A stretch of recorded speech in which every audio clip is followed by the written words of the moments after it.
Второ издание на Дневникот на Канал Плюс. Добро вечер. Почнуваме веднаш по кратката најава. Останете со нас.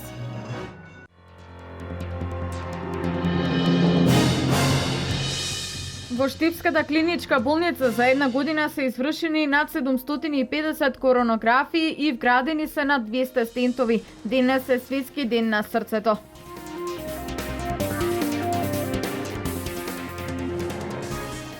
Со активните владени мерки за вработување, бројот на невработени во Пробиштип за 3 години е намален за 500.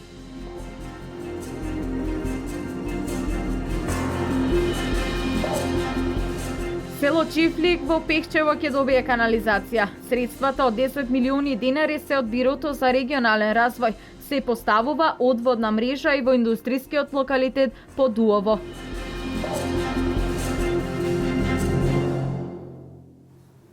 Формирана е Управа за електронско здравство како посебен орган во состав на Министерството за здравство. Управата за електронско здравство ќе има повеќе надлежности, а меѓу побитните се континуирана надградба и управување на интегрираниот здравствен информатички систем Мој термин со нови функции и модули. Мој термин преминува во Управа за водење на електронско здравство. Имено со одлука на владата формирана е Управа за електронско здравство како посебен орган во состав на Министерството за здравство, која ќе има повеќе надлежности. Ова денеска го истакна Милана Ризанковски, проект менаџер на Националниот систем за електронски евиденции во здравството Мој термин.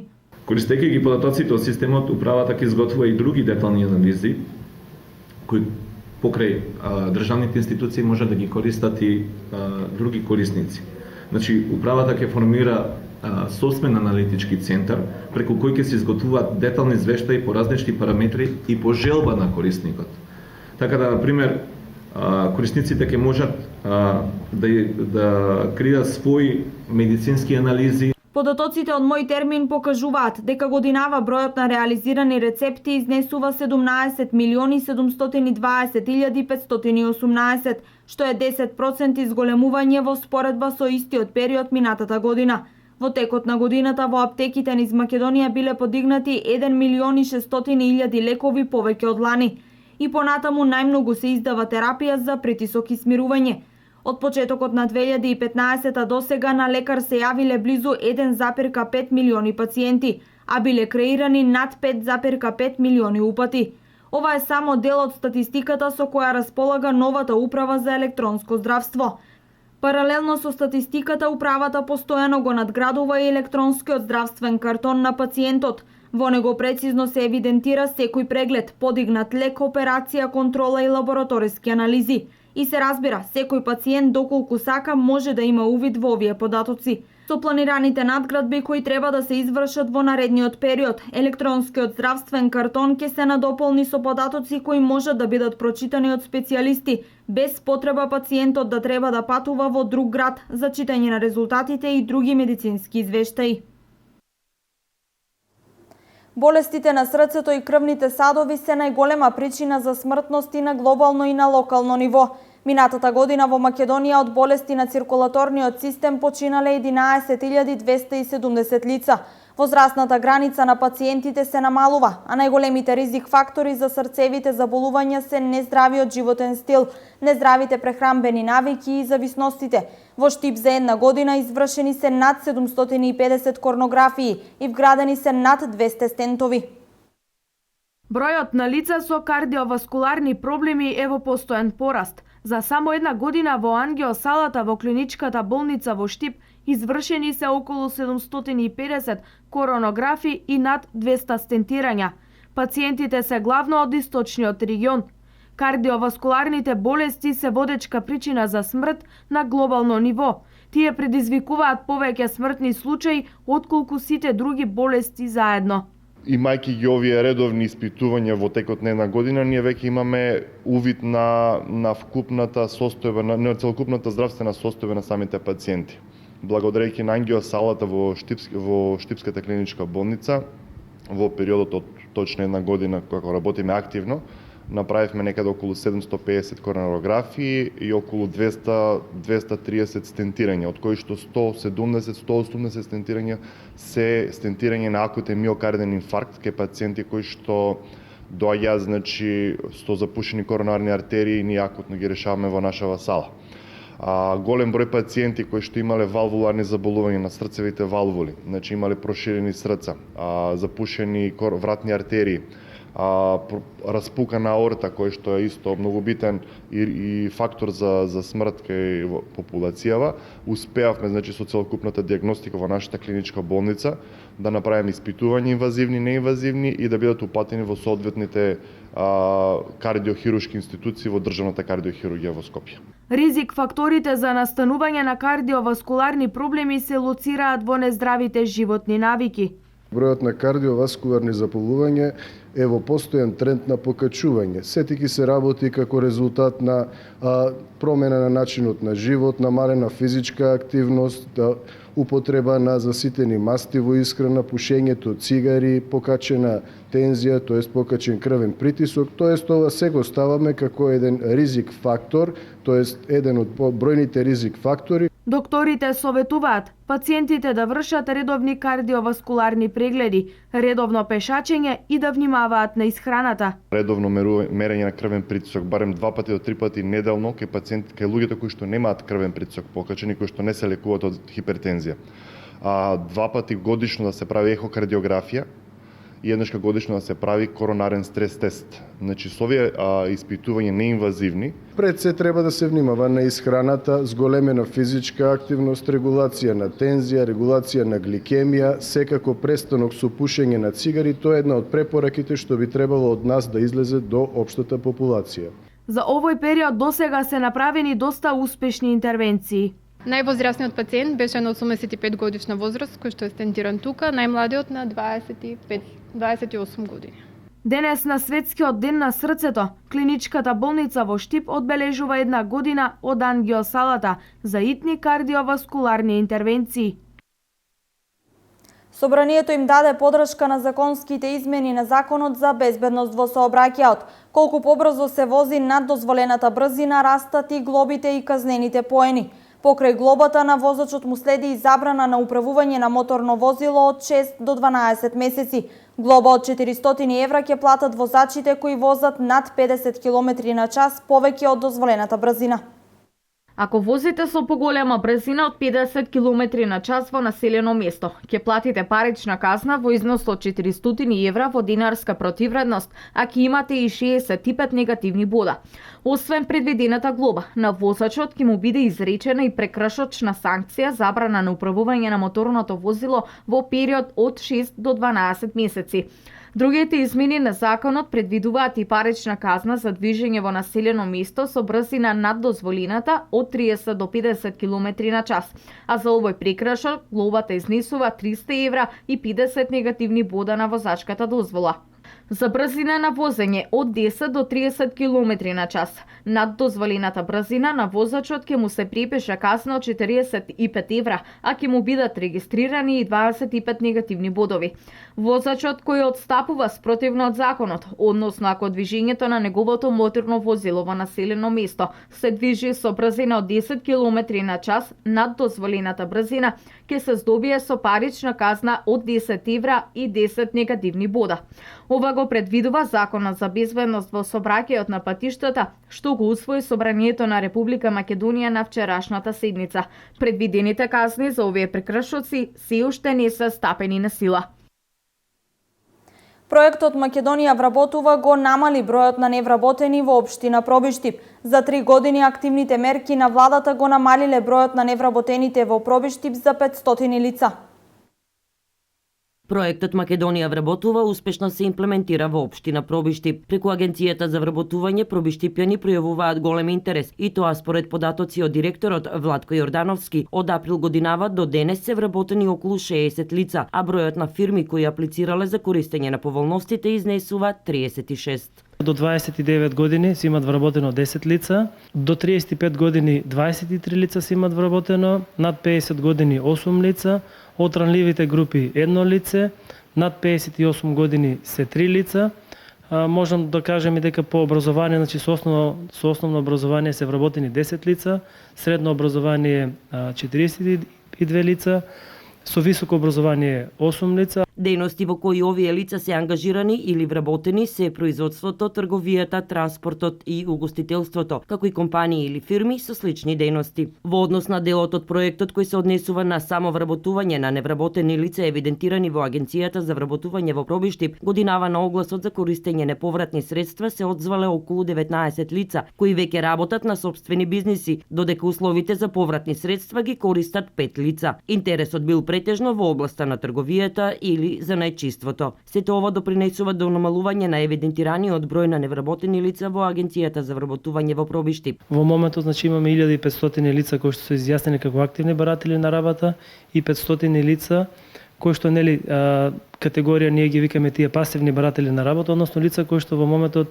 не прифаќаат, односно не се спремни да работат. Такви имаме 500, значи вкупно некаде околу 2000 лица. Според податоците од подрачната единица на Агенцијата за вработување во Пробиштип, по пререгистрацијата од 2013 година биле регистрирани околу 2600 невработени лица.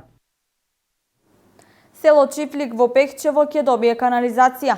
Вкупната вредност на проектот изнесува над 10 милиони денари обезбедени преку Бирото за регионален развој. Паралелно се работи и на поставување одводна мрежа на индустријскиот локалитет Подуово. Село Чифлик во Пехчево ќе добие канализација. Завршува втората фаза од проектот, а првата беше спроведена уште минатата година. Колекторскиот систем за отпадни води и фекалии беше еден од најгорливите проблеми на жителите на село Чифлик. Сега е во крајна фаза изработката на втора фаза и следува понатаму трета фаза, која веќе помина на тендер од истиот донатор преку источнопланскиот на исти начин финансиран, и трета фаза, и тоа е крајна фаза со која што комплетно ќе ја завршиме оваа канализација и село Чифлик ќе биде решено со овој проблем. Средствата со вкупна вредност од над 10 милиони денари се обезбедени преку Бирото за регионален развој, Министерство за локална самоуправа, а Општина Пехчево 2013 година аплицираше преку програмата за развој на источнопланскиот регион. Значи целиот проект во село Чифлик чини некаде околу 10 милиони денари. Еве ова сега првата фаза ланска година е направивме, оваа година околу 5,5 милиона комплетно е целиот проект. Освен во село Чифлик, во завршна фаза и канализацијскиот систем во индустријскиот локалитет Подуово, кој во текот на месец октомври ќе биде пуштен во функција. Таму станува збор за канализација комплетно со филтер станица која што ја направивме прва фаза ланска година, еве оваа година втора фаза ја довршуваме. Во етно куќата во Кочани е отворена изложба на фотографии наградени на меѓународниот конкурс за фотографии од културното наследство. Изложбата е во рамки на Европските денови на културното наследство.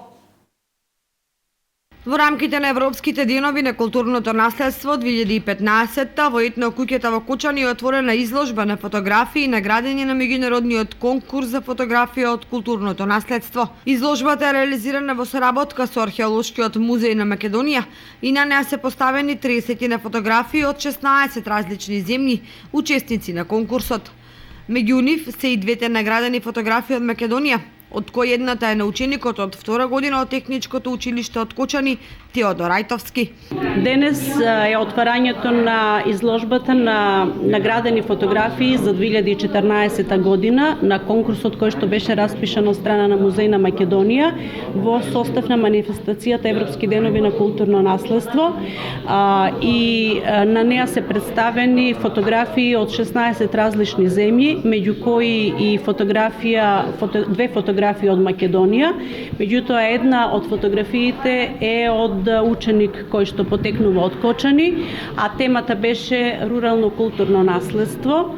На фотографијата е представен еден од браќата од триото Стојанови, Ристо Стојанов, кој што е облечен во оригинална машка носија од Осоговијето, односно од Ново село од каде што и потекнува тој, и на тој начин и само преку фотографијата, меѓутоа и по неговото творештво кое го оставил за идните поколенија, снимените касети со извор на народна музика, се покажува негувањето на руралното културно наследство во нашиот регион. Европските денови на културното наследство со повеќе содржини во Кочани се одбележуваат од 2005 година и имаат забележителни резултати. Манифестацијата Европски денови на културно наследство се одбележува секоја последна недела во месец септември и во Македонија се практикува од 1996 година. Кочани се приклучува некаде од 2005 година па наваму, континуирано со одредена своја манифестација, со отворање на вратите за посетители за изложбите, за посетување на археолошки наоѓалишта и други културни настани. Инаку, самата манифестација започнува 1991 година на иницијатива на Советот на Европа и со поддршка на Европската Унија, а главната цел е за да може повеќе да се популаризира и да се обидат луѓето да го заштитуваат заедничкото европско културно наследство. Изложбата финансиски е поддржана од Министерството за култура и ќе биде отворена во наредните 10 дена како дел од содржините во програмата на меѓународната манифестација Денови на кочанскиот турист, која се одржува во Кочани. Штипските социјалдемократи реагираат на одлуката на локалната самоуправа. Јавното предпријатие Стипион да остане без имотот кој во деталниот урбанистички план е влезен во парцелата наменета за изградба на спортско-рекреативен центар Брегалница. Градоначалникот на Штип Илчо Захариев со одговор дека Стипион ќе добие работни простории во поранешниот магазин на АРМ на локалитетот Новакова чешма, а Штип ќе добие модерен спортско-рекреативен центар. Социјалдемократите од Штип денеска на пресконференција ја обвинија локалната самоуправа за нивната дозвола за дислоцирање на работните простории на јавното предпријатие Стипион поради плановите за изградба на нов спортско-рекреативен центар кој што ќе биде лоциран кај сегашните простории на ова предпријатие. Тие од градоначалникот бараат објаснување за оваа одлука која според нив би го загрозила и патниот сообраќај. Загрижува фактот што ваквата одлука на мнозинството предводено од ВМРО ДПМН е донесена на брзина, без соодветна анализа, особено пред почетокот на зимската сезона.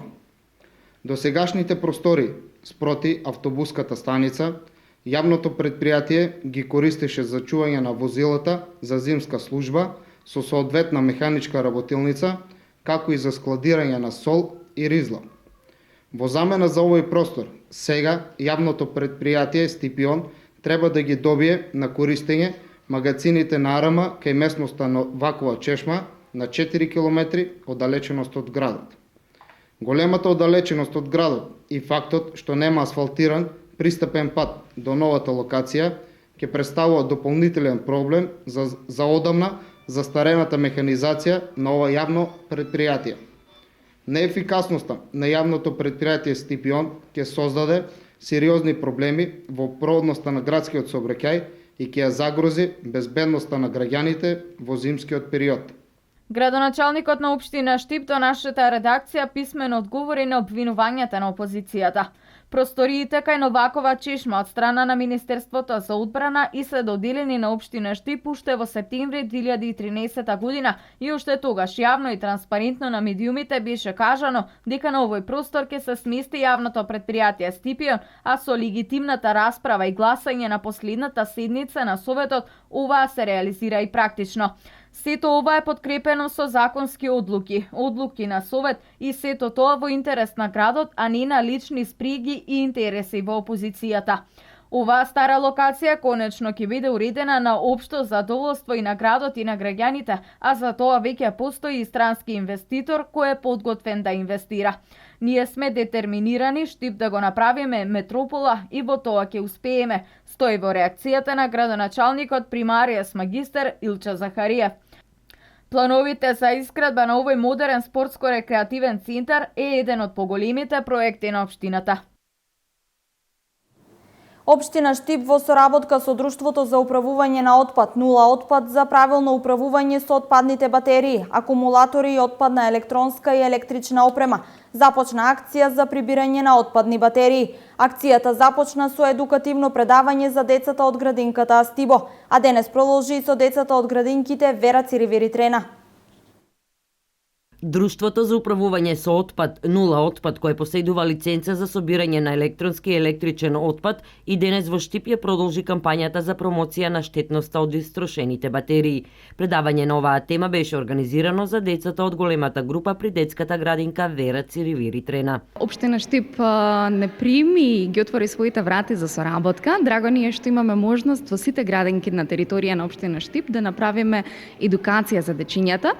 Идејата е да се направи на едукација на дечиња од најмала возраст, предшколска возраст, оние кои што се во голема група, бидејќи се оние кои што се најголеми, највеќе ги впиваат информациите. Со интерактивно предавање на најмалите им се укажа на тоа кои се негативностите од поседувањето на истрошените батерии во нивните домови. Интересно е што даваат искрени одговори, дали нивните родители фрлаат или не фрлаат правилно, каде се може да лоцираат батерија или електронски електричен отпад, можеби не ја знаат таа терминологија, но знаат што представува таблет, компјутер и се останато.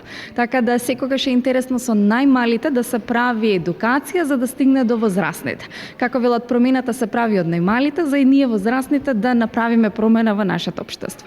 Тоа е целта на нашата компанија Нула отпад, да направиме и ја кренеме свесноста кај сите, значи кај целото население. Откако ќе завршат во детските градинки од Нула отпад, велат дека ќе продолжат со предавања во основните училишта, и тоа за учениците од 5-то и 6-то одделение, кои според нив ќе покажат интерес за овој тип на едукација. Што се однесува до денешната едукација во детската градинка Вера Циривири Трена, ова не е прва активност поврзана со екологијата, истакна директорот Рајан Коцев. До сега децата биле запознати со рециклирање на останатите видови отпад, а сега веќе и со електронскиот. Ние, значи, во текот на годината имаме работено, имаме активности на тема од екологијата, односно за пластика, за хартија, но еве за прв пат, значи, имаме активност за правилно селектирање на електронски отпад и акумулатори. Да ги научиме и да ја подигнеме нивната свест и свеста на нивните родители за правилно селектирање на отпадот, така што ќе придонесеме за зачувување на природата. Она што ќе биде задача за децата после денешното предавање е да им пренесат на родителите што е тоа што научиле и веќе од наредниот ден да ги донесуваат истрошените батерии кои се наоѓаат во нивните домови и да ги собираат во специјално за тоа наменетиот контејнер кој е донација од Друштвото за управување со отпад Нула отпад. Во рамки на оперативната акција за сузбивање на трговија со дрога, Министерството за внатрешни работи реализираше 3 одвоени случаи на недозволена трговија со дрога, при што во еден од нив поднесена е кривична пријава против КК, 37 години, од село Чифлик, општина Чешиново Облешево. Имено при рутинска контрола на патниот правец Прилеп Скопје, запрено е Ауди А6 со бугарски регистарски ознаки. При извршената контрола на возилото пронајдени се 3 поголеми паковки канабис сатива. На лицето му е одредена мерка притвор во трајање од 30 дена.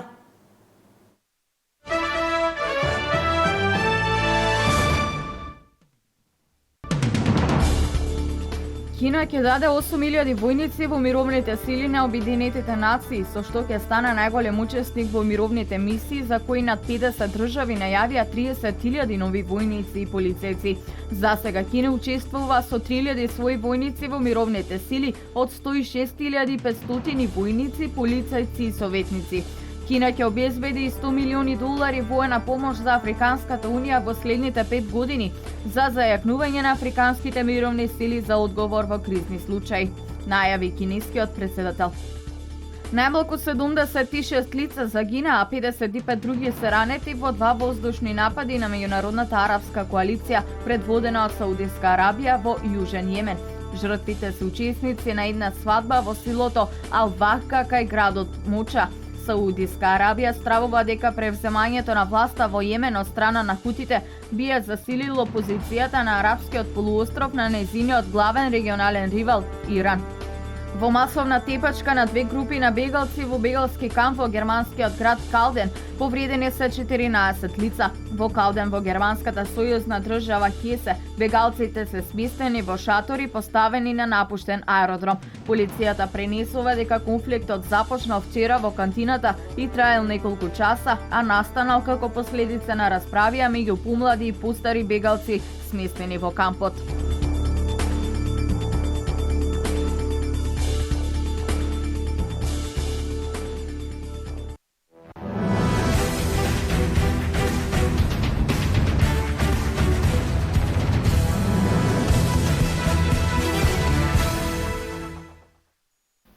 По една година пауза, македонската репрезентативка во женска кошарка Ванеса Василевска се враќа во редовите на кошаркарскиот клуб Клупски од Делчево. Откако претходно 3 сезони го носеше дресот на делчевскиот прволигаш, таа потпиша нов договор. Минатата сезона играше во Кавадарци, каде одигра уште едно финале и го освои второто место со тимот од Кавадарци. Инаку претходно Ванеса Василевска со женскиот кошаркарски клуб Клупски од Делчево го освои Купот на Македонија и со златни букви е запишана во историјата на делчевскиот спорт. Со потписот на оваа кошаркарка и со тренинзите кои што напорно ги правеше со екипата, женскиот кошаркарски клуб Клупски се подготвува за новото првенство во првата женска кошаркарска лига на Македонија. Еве со почетокот на тренинзите и пријателските утакмици ние ќе ја достигнеме формата и оваа година ќе се бориме пак за првите места во кошаркарската лига на Кошаркарскиот сојуз на Македонија. Инаку претходно за тимот од Делчево потпишаа и бугарската интернационалка Ина Рашова, како и бившиот кошаркар на клубот јуниор Ангела Ставрова.